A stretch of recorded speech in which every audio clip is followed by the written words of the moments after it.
What is up, guys? Welcome back to the channel. Welcome back to my beautiful rideshare revolutionaries. It's me, Gio. Y'all know the fuck it is.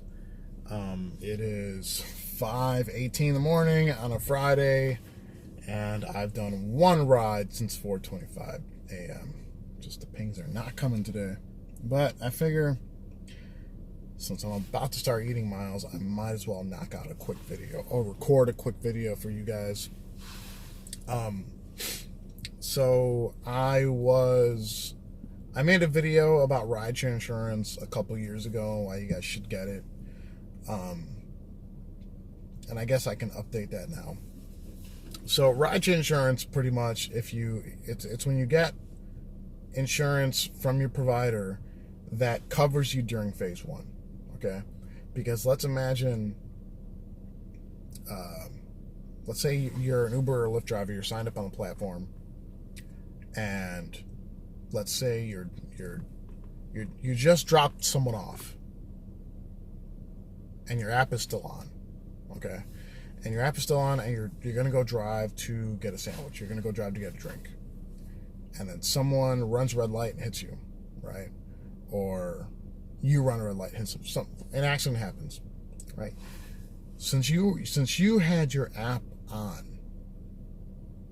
but you weren't on the way to pick up a passenger, and you didn't actively have a passenger in the car, you are what they call in phase one. Phase one is app on, no passenger. Now, what Uber and Lyft don't tell you is if you get into an accident during phase one, they will not cover you. They're going to tell you to go through your personal insurance.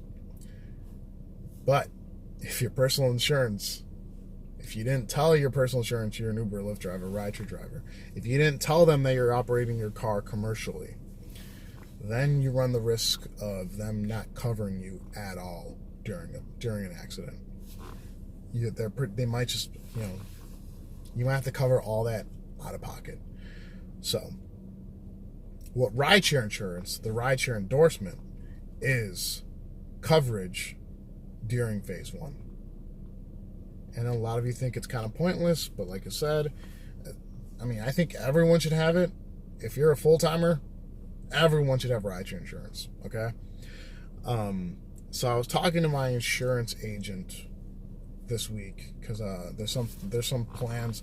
I got some moves I want to make next year, so we were talking about it, and then I didn't know that American Family Insurance was offering rideshare coverage, or at least not in Illinois, because for the longest time they weren't.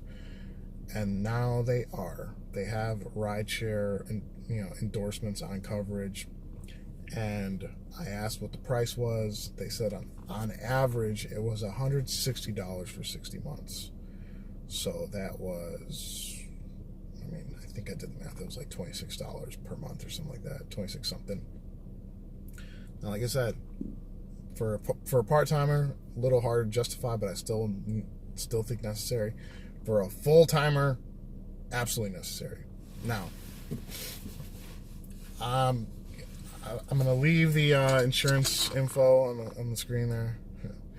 But obviously, I think everyone, if you're a driver, you don't want to get caught with your pants down on this one, okay? You don't want to not have insurance when you think Uber and Lyft are going to cover you, because they won't. And insurance companies are getting better about this, but like 2-3 years ago, if you were in phase one and you got into an accident and then you had to report to your insurance, and then the adjuster saw the Uber and Lyft stickers on the window, they would cut you. They would just get rid of you. They wouldn't even do business with you anymore. Now they're getting a little bit better about it.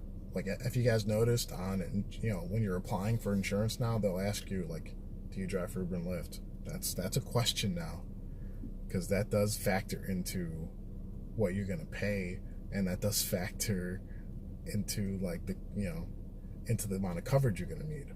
Because the more time you spend in the car, the more likely, even if you're a safe driver, the more likely you are to get into an accident. That's how it is. So obviously I'm going to, like I said, I'm going to leave this information there. they told me on average it was a certain amount. Like I said, I've talked in my group chat. I've seen some people saying that rideshare insurance is going to cost an extra $100 to $150 per month. Yeah, when I had farmers, it cost me an additional like $133 for a rideshare policy. So this one from American Family is pretty much $100 less. So shop around if you guys are looking for rideshare insurance. Obviously, I think everybody out there should have it. Everybody. But like personally, I went through too. Like I tried getting it through Geico. It's too expensive. I wouldn't even get a quote from Progressive. I don't know why. And then Farmers, I had Farmers, but they were so expensive. So I'm glad. I mean, I kind of went back to American Family because they told me that my coverage would be kind of grandfathered in, so I was good.